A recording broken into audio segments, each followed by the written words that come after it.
قال رسول الله صلى الله عليه وسلم من لم يدع قول الزور والعمل به فليس لله حاجة في أن يدع طعامه وشرابه।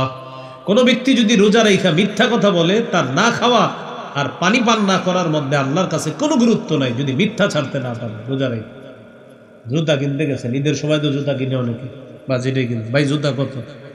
1400, 1200 দিন, আল্লাহর কসম কিনে আছে 1300। যদি আসলে 1300 হয় তাহলে সত্য কথা, কিন্তু আপনি খোঁজ নিয়ে জানলেন এটা কিনছে 500 করে। কত করে? তাহলে কইছে কত? 1300। তাহলে 500 থেকে 1300 হইতে আরো কত লাগে? 800 টাকা মিছা কথা। বুখারীর বর্ণনা আসছে কিয়ামতের ময়দানে 5 জন দাগী আসামির একজন হবে যে মিথ্যা শপথ করে পণ্য বিক্রি করে। 5 জন দাগী আসামির একজন মিথ্যা শপথ করে। এই যে তরমুজ রমজানের শেষের দশকে আপনার গরম পড়তে পারে, খুব বেশি গরম, কিছু মানুষ এখন তরমুজ স্টক করে রাখছে, ওরা তরমুজগুলা সাপ্লাই করবে। ঠিক রমজানের 10 দিন বাকি থাকতে দেখবেন হঠাৎ তরমুজে পুরা বাজার ছেয়ে যাবে, এত তরমুজ করতে গেছে। এমন এমন শপথ করবে আপনার সাথে যেটা আপনি জন্মের পরেও শুনেননি। তো এগুলা না করা, মিথ্যা কথা না বলা, এই হলো 3 নাম্বার। 4 নাম্বার গীবত বর্জন করা। বলি সবাই, হ্যাঁ, এটা একটা বাংলা বলবো, বাংলাটা লিখে ইনশাল্লাহ ঘরে ঘরে টানায় রাখবেন। বলেন, আমল ধ্বংসের নীরব ঘাতক গীবত। বলেন বলেন সবাই, আমল ধ্বংসের গীবত। আবার আমল ধ্বংসের নীরব ঘাতক গীবত। আপনি আর আপনার স্ত্রী বৈশা কথা বলতেছেন, আরেকজনের গীবত করতেছেন, জানেন না দুইজনের আমলগুলা আস্তে সাপ্লাই হয়ে যাচ্ছে আরেকজন। তাহলে আমল ধ্বংসের নীরব ঘাতক গীবত, এটা সুন্দর করে লেমনিটিং করে ঘরে টানায় রাখবেন। প্রতিদিন দেখবেন আর এইভাবে বের হবেন, মুখটা তালা মারবেন, গীবত করা যাবে। আল্লাহ আমাদেরকে হেফাজত করেন। আমাদের সমাজের পার্সোনাল মজলিসগুলা ভালো ভালো কথা দিয়ে শুরু হয়, গীবত দিয়ে শেষ হয়, ঠিক না?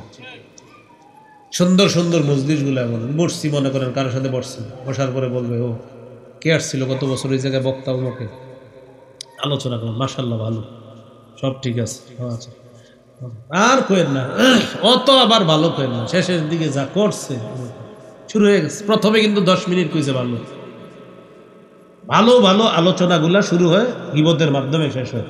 সুন্দরভাবে মনে রাখার জন্য মনে রাখতে পারেন, ঘি ভাত দিয়ে শুরু হয়, গীবত দিয়ে শেষ হয়।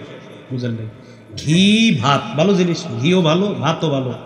ঘি ভাত দিয়ে শুরু হয়, গীবত দিয়ে শেষ হয়। ঘি ভাত, গীবত। তো ঘি ভাত, ঘ আরেকটা গ, তো ঘি ভাত গীবত। রমজান মাসে মা বোনরা যারা আছে তাদেরকে একসাথে কম হইতে দিবেন, একসাথে হইলে আপনার একটু ঝামেলা হবে। ওনারা বুঝেও না যে গীবত এরকম, অমুকের মেয়ের নাকি বিয়ে হয়েছে, কয় হ্যাঁ কোনটা ওইটা, মায়ের চোখটা যে সমস্যাটা জানছে আল্লাহ, ওই লোকেরা শুরু হয়ে গেছে। এটা আপনার কি দরকার আছে বলা? মানে বলতেছে কোন জায়গায় ঠিক হয়েছে, ভালো জায়গায়, তো ওই পশ্চিম পাড়ের ওই মেয়েটার বিয়ে হয়েছে, হ্যাঁ ঠিক হয়েছে, হ্যাঁ কয় না মাশাআল্লাহ মায়ের ভালো, পড়াশোনা ভালো, সব কিছু ঠিক আছে, তবে ওই যে চোখের একটু উপরের জায়গাটার কথা জানছিল বরপক্ষ, তো হেরা কি না জানি না নিতেছে। তাহলে ঘি ভাত দিয়ে শুরু হয় আর গীবত দিয়ে শেষ হয়। কথাটা মনে রাখবো, আমল ধ্বংসের নীরব ঘাতক গীবত। এখন গুরুত্বপূর্ণ একটা কথা, ঝগড়া করি কি দিয়ে? অনর্থক কথা বলি, মিথ্যা বলে, গীবত করি, অতএব জিহ্বাটারে আজকে থেকে তালা মারা। তাহলে বলেন, এই রমজানে খাবার থেকে, পানি থেকে জিহ্বাকে দূরে রাখার পাশাপাশি গীবত, মিথ্যা, ঝগড়া, অনর্থক কথা থেকেও দূরে রাখবো। তাহলে এই রমজানে আপনার জিহ্বা কিন্তু টোটাল বন্ধ থাকবে, খাইতেও পারবেন না বন্ধ, আর হইলে অনর্থক কথা বলতে পারবেন না। হুজুর আমার জিহ্বা খালি কিলবিল করে কথা বলতে, সুবহানাল্লাহ 100 বার করেন, তারপরেও আমার মন চাইতেছে আলহামদুলিল্লাহ 100 বার, আরো মন চাইতেছে লা ইলাহা ইল্লাল্লাহ 100 বার করেন, আরো মন চায় আল্লাহু আকবার 100 বার। হুজুর না কিছু কইতে হইব, ঠিক আছে কোরআন পড়েন। কোরআন পড়ার পরে বলতেছেন না আমার কথা কইতে হইব, আচ্ছা ঘুমান, কি করেন এটারে কথা বলতে দিবেন, আল্লাহ জানে কি বলবে। তাহলে রমজান মাসটা আমরা যা কিছু বলবো মুখ দিয়ে ভালো কিছু, অনর্থ কোনো কথাবার্তা বলবো না, বলেন ইনশাআল্লাহ। তিরমিজির 2616 নম্বর হাদিস, রাসূলুল্লাহ সাল্লাল্লাহু আলাইহি সাল্লাম বলেন, হাল ইয়াকুব্বুন নাসা ফিন নারি আলা ওয়ুজুহিহিম আও আলা মানাখিরিহিম ইল্লা হাসাইদু আলসিনাতিহিম। বেশিরভাগ মানুষ জাহান্নামে যাবে, মাথাটা নিচে পা উপরের দিকে থাকবে, মানুষকে জাহান্নামে নিক্ষেপ করা হবে শুধু জিহ্বার অপরাধ। 5 নাম্বার, অশ্লীলতা বর্জন করা। কি বর্জন করা? অশ্লীলতা সবার পকেটে পকেটে থাকে। কি আমি কি বলছি? আপনারাই বলছেন কি এটা আসলে? আচ্ছা, সূরা বনী ইসরাঈলের 31 নম্বর আয়াতে আল্লাহ বলেন, ওয়ালা তাকরাবু জিনা, জিনার কাছেও যেও না। সূরা আনামের 151 নম্বর আয়াতে আল্লাহ বলেন, ওয়ালা তাকরাবুল ফাওয়াহিশা মা যাহারা মিনহা ওয়া মা বাতান। অশ্লীলতা প্রকাশ্যে হোক গোপনে হোক কাছেও যেও না। অন্য আয়াতে আল্লাহ বলেন, ওয়াযারু যাহিরাল ইসমি ওয়া বাতিনা। প্রকাশ্য পাপ ছেড়ে দাও, গোপন পাপ ছেড়ে দাও। অসংখ্য অগণিত এমন সন্তান পাবেন যে দরজা বন্ধ করে মা বাবা মনে করছে সে অঙ্ক ইংরেজি করছে, মা বাবা জানেও না সে ঘরের ভিতরে চোখের জিনা, হাতের জিনা, কানের জিনা, অন্তরের জিনা, চোখের জিনা, মুখের জিনা, হাতের জিনায় সে লিপ্ত আছে। قال رسول الله صلى الله عليه وسلم احب الكلام الى الله اربع। আল্লাহর কাছে 4টি কথা সবচেয়ে পছন্দের, পড়েন সুবহানাল্লাহ, আলহামদুলিল্লাহ, লা ইলাহা ইল্লাল্লাহ, আল্লাহু আকবার। এই 4টা জিকির বেশি বেশি করা। এই 4টার মধ্যে আবার লা ইলাহা ইল্লাল্লাহটা বেশি করে পড়েন, লা ইলাহা ইল্লাল্লাহ, লা ইলাহা ইল্লাল্লাহ, লা ইলাহা ইল্লাল্লাহ। এই জিকির করার সময় ঠোঁট চেক করেন তো, ঠোঁট লাগে কিনা করেন, করার সময় চেক করেন, লা ইলাহা ইল্লাল্লাহ। ঠোঁট লাগেনি? ঠোঁট লাগে না। আপনি আপনার বন্ধুদের সাথে বসে রয়েছেন, এরা খালি আপনাকে জ্বালায়, না উঠতে পারতেছেন না বসতে পারতেছেন, করবেন নাকি? তখন এরকম হা করে থাকবেন, হা করে করে কথা শুন, বুঝাবেন যে কথা শুনতেছেন, আসলে যে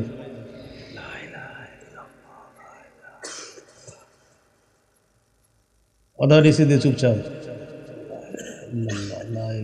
এরা ভাববে কি আমাকে কথা শুনতেছে মন দিয়া, এরকম। আপনি তো আল্লাহর জিকির করতেছেন। তিরমিজির 3592 নম্বর হাদিস, ইল্লা ফুতিহাত লাহু আবওয়াবুস সামা হাত্তা তুফজিয়া ইলাল আরশ। আসমানের সবগুলা দরজা খোলা হয়ে গিয়েছে আপনার লা ইলাহা ইল্লাল্লাহ যেন আল্লাহর আরশ পর্যন্ত পৌঁছে। হেরা ভাবে আপনি হ্যাঁ কথা মন দিয়ে শোনেন, আসলে তো কাহিনী অন্য কিছু। টেকনিকটা মনে থাকবে নি? হ্যাঁ করে তাকায় থাকবে, হে ভাববে কথা শুনে, আসলে তো আপনি জিকির। এই টেকনিকটা মনে রাখবেন যে ঠোঁট লাগানো ছাড়া একটা জিকির আছে, লা ইলাহা ইল্লাল্লাহ। এটা যদি 24 ঘন্টাও করেন কেউ বুঝবেও না যে আপনি ইবাদত করেন, মানুষ বুঝবেও না যে এই লোকটা এত আমলদার। আল্লাহ আমাদেরকে মনে রাখার তৌফিক দান করেন। 13 নাম্বার ইফতার করা, 14 নাম্বার ইফতার করানো, 15 নাম্বার ইফতারের সময় দোয়া করা। আবার বলছি, 13 ইফতার করা, 14 ইফতার করানো, 15 নাম্বার ইফতারের সময় দোয়া করা। তিরমিজির হাদিস 3598 নম্বর হাদিস, قال رسول الله صلى الله عليه وسلم ثلاثة لا ترد دعوتهم। 3 ব্যক্তির দোয়া ফিরিয়ে দেওয়া হয় না। 1 নাম্বার الصائم حتى يفطر। রোজাদার যখন ইফতারের সময় দোয়া করে তার দোয়া ফিরিয়ে দেওয়া হয় না। ইফতারের সময় রোজাদারের দোয়া ফিরিয়ে দেওয়া হয় না। একটু ভাবেন, আপনার সামনে আপেল, কমলা, আঙ্গুর, বেদানা, মালটা, আলুর চপ, বেগুনি সব আপনার সামনে, জুস আপনার সামনে, শরবত আপনার সামনে, খেজুর, ডিলিশাস খাদ্য, যত লোভনীয় খাদ্য সব আপনার সামনে।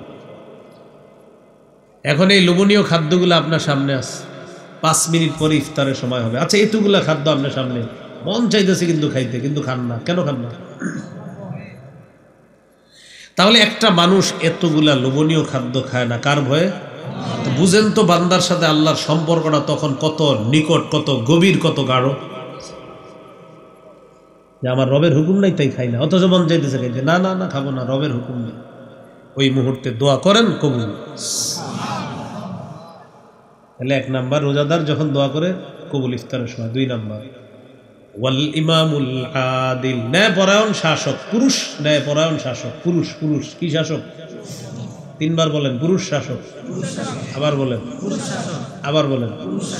ইফতারের সময় দোয়া করবেন, বলেন হে আল্লাহ কিয়ামতের আগে বাংলাদেশে আর যেন কোনো নারী শাসক না হয়।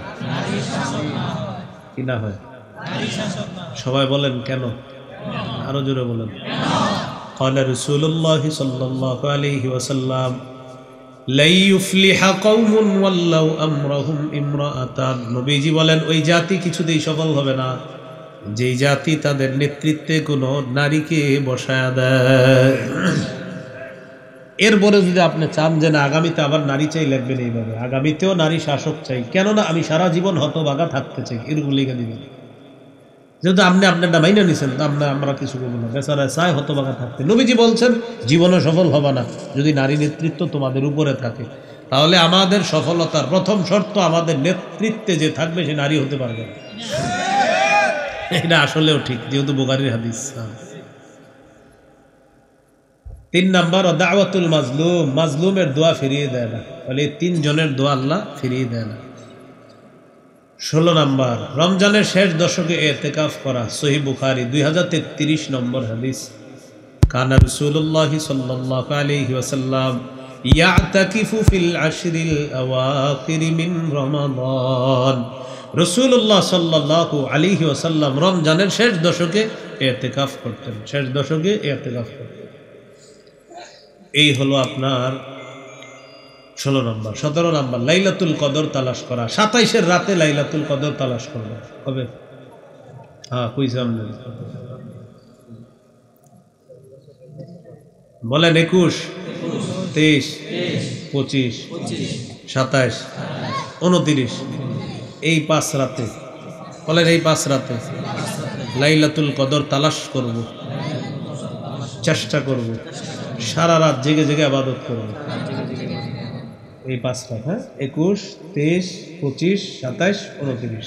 পরিবারকেও জাগায় দিবেন, এই নবীজি সাল্লাল্লাহু আলাইহি ওয়াসাল্লাম জাগায় দিতেন সবাইকে। সূরা কদরের 3 নম্বর আয়াত আল্লাহ বলেন লাইলাতুল কদরি খায়রুম মিন আলফি শাহর, কদরের রাত 1000 মাসের চাইতে উত্তম। ক্বালা রাসূলুল্লাহ সাল্লাল্লাহু আলাইহি ওয়াসাল্লাম মাইয়াকুম লাইলাতুল কদরি ঈমানাও ওয়া ইহতিসাবা, কেউ যদি লাইলাতুল কদরে জাগ্রত হয় ঈমানের সাথে সওয়াবের আশায়, গুফিরা লাহু মা তাকদ্দামা মিন যামবিহি, তার আগের সবগুলা গুনাহ মাফ করে দেওয়া হয়। 18 নাম্বার সদকাতুল ফিতর আদায় করা। রমজানের শেষের দিকে আলেমদের সাথে পরামর্শ করে জেনে নেবেন এবছর সদকাতুল ফিতর কত, এই পরিমাণ সদকাতুল ফিতর আদায় করে দেবেন। বলেন ইনশাআল্লাহ। এগুলো আজকের আলোচনার প্রথম পাঠ। আরেকটু অংশ বাকি আছে, বলে ফেলবো, এটা সময় কম লাগবে, সমস্যা নেই। বর্জনীয় 60টা বর্জনীয়, বলেন কয়টা? তাহলে করণীয় মৌলিক কয়টা জানলাম? 18টা। বর্জনীয় কয়টা? 1 নাম্বার বলেন ঝগড়া বর্জন করা। আমাদের সাথে যদি বলেন রমজানে কেউ ঝগড়া করতে আসে, আমরা 2 বার বলবো আমি রোজাদার, আমি রোজাদার। কয়বার বলবেন? হ্যাঁ বুখারীতে আসছে, রাসূল সাল্লাল্লাহু আলাইহি সাল্লাম বলেন তোমাদের সাথে কেউ ঝগড়া করতে আসলে তুমি 2 বার বলবা ইন্নী ইমরুউন সাইম মাররাতাইন, তুমি 2 বার বলে দিবা আমি রোজাদার, আমি রোজাদার। বুখারীর 1904 নম্বর হাদিসে আছে قال رسول الله صلى الله عليه وسلم إذا كان يوم الصوم أحدكم فلا يرفث ولا يصخب, তোমাদের কেউ যখন রোজা রাখে সে যেন অশ্লীল কথা না বলে, খারাপ কথা না বলে। فإن سابه أحد أو قاتله فليقل إني امرؤ صائم, কেউ যদি তার সাথে ঝগড়া করতে আসে সে যেন বলে আমি রোজাদার। কয়বার বলবে? এই হাদিসে 1 বার আছে, বুখারীর অন্য হাদিসে আছে 2 বার বলবে আমি রোজাদার, আমি রোজাদার। এ হলো ঝগড়া বর্জন করা। 2 নাম্বার অনর্থক কথা বর্জন করা। বলেন সবাই কি বর্জন করা? অনর্থক কথা কাকে বলে দেখেন আমি বলি। এটা কি টুপি আপনার মাথায়? আসলে টুপি? ভয় পাবেন না, আসলে টুপি। এটা তো টুপি। এই যে আমি আজাইরা কথা বললাম, এটা আজাইরা অনর্থক, এটা তো টুপি। তাহলে প্রথমবার ঠিক ছিল এটা জালি টুপি, কিন্তু এটাও ঠিক ছিল না, এটা তো টুপি। আমি 14 বার জিজ্ঞাইতেছি টুপি টুপি টুপি, এই অনর্থক কথা। কি কথা? এই কোনো দরকার নেই। সহিহ বুখারীর বর্ণনা 2477 নম্বর হাদিস। قال رسول الله صلى الله عليه وسلم إن الله كره لكم ثلاثا। নবীজি বলেন আল্লাহ তোমাদের জন্য তিনটি জিনিস অপছন্দ করেছেন। 1 নাম্বার কিলা ওয়া কাল, অনর্থক কথা বলা। 2 নাম্বার ওয়া ইদাআতাল মাল, সম্পদ নষ্ট করা। 3 নাম্বার ওয়া কাসরাতাস সুআল, অহেতুক প্রশ্ন করা, খালি বারবার প্রশ্ন করা। যেমন কিছু মানুষ প্রশ্ন করে, হুজুর সুন্নত না বললে কি কোনো ক্ষতি আছে? আর প্রশ্ন খুঁজে পায় না। অথচ নবীজি বলেছেন কেউ যদি 12 রাকাত সুন্নত পড়ে নিয়মিত, ওয়াজাবাত লাহুল জান্নাত, তার জন্য জান্নাত ওয়াজিব হয়ে যায়। তাহলে 2 নাম্বার অনর্থক কথা বর্জন করা। 3 নাম্বার মিথ্যা বর্জন করা। বলি সবাই বলেন, মিথ্যা কথা সমস্ত পাপের মা। ভাই, সমস্ত পাপের মায়ের নাম কি? বুখারীর বর্ণনা 1903 নম্বর হাদিস। ক্বালা রাসূলুল্লাহ সাল্লাল্লাহু আলাইহি ওয়াসাল্লাম মান লাম ইয়াদা কাওলা যুরি ওয়াল আমালা বিহি ফালাইসা লিল্লাহি হাজাতুন ফি আইয়াদা তাআমাহু ওয়া শারাবা। কোন ব্যক্তি যদি রোজা রাখা মিথ্যা কথা বলে, তার না খাওয়া আর পানি পান না করার মধ্যে আল্লাহর কাছে কোনো গুরুত্ব নাই, যদি মিথ্যা ছাড়তে না পারে। রোজা রেখে জুতা কিনতে গেছেন, ঈদের সময় তো জুতা কিনে অনেকে, বা যেটাই কিনে, ভাই জুতা কত? 1400। 1200 দিই, আল্লাহর কসম কিনে আছে 1300। যদি আসলে 1300 হয় তাহলে সত্য কথা, কিন্তু আপনি খোঁজ নিয়ে জানলেন এটা কিনছে 500 করে। কত করে? তাহলে কইছে কত? 1300। তাহলে 500 থেকে 1300 হইতে আরো কত লাগে? 800 টাকা মিছা কথা। বুখারীর বর্ণনা আছে কিয়ামতের ময়দানে 5 জন দাগী আসামির একজন হবে যে মিথ্যা শপথ করে পণ্য বিক্রি করে। 5 জন দাগী আসামির একজন মিথ্যা শপথ করে। এই যে তরমুজ রমজানের শেষের দশকে আপনার গরম পড়তে পারে, এবার খুব বেশি গরম। কিছু মানুষ এখন তরমুজ স্টক করে রাখছে, ওরা তরমুজগুলা সাপ্লাই করবে। ঠিক রমজানের 10 দিন বাকি থাকতে দেখবেন হঠাৎ তরমুজে পুরা বাজার ছেয়ে যাবে। এত তরমুজ করতে গেছে, এমন এমন শপথ করবে আপনার সাথে যেটা আপনি জন্মের পরেও শুনেননি। তো এগুলা না করা, মিথ্যা কথা না বলা, এই হলো 3 নাম্বার। 4 নাম্বার গীবত বর্জন করা। বলি সবাই, হ্যাঁ, এটা একটা বাংলা বলবো, বাংলাটা লিখে ইনশাল্লাহ ঘরে ঘরে টানায় রাখবেন। বলেন, আমল ধ্বংসের নীরব ঘাতক গীবত। বলেন বলেন সবাই, আমল ধ্বংসের গীবত। আবার আমল ধ্বংসের নীরব ঘাতক গীবত। আপনি আর আপনার স্ত্রী বৈশা কথা বলতেছেন, আরেকজনের গীবত করতেছেন, জানেন না 2 জনের আমলগুলা আস্তে সাপ্লাই হয়ে যাচ্ছে আরেকজন। তাহলে আমল ধ্বংসের নীরব ঘাতক গীবত, এটা সুন্দর করে লেমনিটিং করে ঘরে টানায় রাখবেন। প্রতিদিন দেখবেন আর এইভাবে বের হবেন, মুখটা তালা মারবেন, গীবত করা যাবে। আল্লাহ আমাদেরকে হেফাজত করেন। আমাদের সমাজের পার্সোনাল মজলিসগুলা ভালো ভালো কথা দিয়ে শুরু হয়, গীবত দিয়ে শেষ হয়, ঠিক না? সুন্দর সুন্দর মজলিসগুলো এমন বসছি, মনে করেন কারোর সাথে বসছি, বসার পরে বলবে ও কে আসছিল গত বছর ওই জায়গায় বক্তা, ওকে আলোচনা করেন, মাশাআল্লাহ ভালো, সব ঠিক আছে, আচ্ছা, আর কোয়েন না অত, আবার ভালো কোয়েন না, শেষের দিকে যা করছে শুরু হয়ে গেছে। প্রথমে কিন্তু 10 মিনিট কইছে ভালো ভালো ভালো আলোচনাগুলা শুরু হয়, গীবতের মাধ্যমে শেষ হয়। সুন্দরভাবে মনে রাখার জন্য মনে রাখতে পারেন, ঘি ভাত দিয়ে শুরু হয়, গীবত দিয়ে শেষ হয়। বুঝলেন? ঘি ভাত ভালো জিনিস, ঘিও ভালো, ভাতও ভালো। ঘি ভাত দিয়ে শুরু হয়, গীবত দিয়ে শেষ হয়। ঘি ভাত, গীবত। তো ঘি ভাত ঘ আর একটা গ, তো ঘি ভাত গীবত। রমজান মাসে মা বোনরা যারা আছে তাদেরকে একসাথে কম হইতে দিবেন, একসাথে হইলে আপনার একটু ঝামেলা হবে। ওনারা বুঝেও না যে গীবত এরকম, অমুকের মেয়ের নাকি বিয়ে হয়েছে, কয় হ্যাঁ কোনটা ওইটা, মায়ের চোখটা যে সমস্যাটা জানছে আল্লাহ, ওই লোকেরা শুরু হয়ে গেছে। এটা আপনার কি দরকার আছে বলা? মানে বলতেছে কোন জায়গায় ঠিক হয়েছে, ভালো জায়গায়, তো ওই পশ্চিম পাড়ের ওই মেয়েটার বিয়ে হয়েছে, হ্যাঁ ঠিক হয়েছে, হ্যাঁ কয় না মাশাআল্লাহ মায়ের তো ভালো পড়াশোনা, ভালো সব কিছু ঠিক আছে, তবে ওই যে চোখের একটু উপরের জায়গাটার কথা জানছিল বরপক্ষ, তো হেরা কি না জানি না নিতেছে। তাহলে ঘি ভাত দিয়ে শুরু হয় আর গীবত দিয়ে শেষ হয়।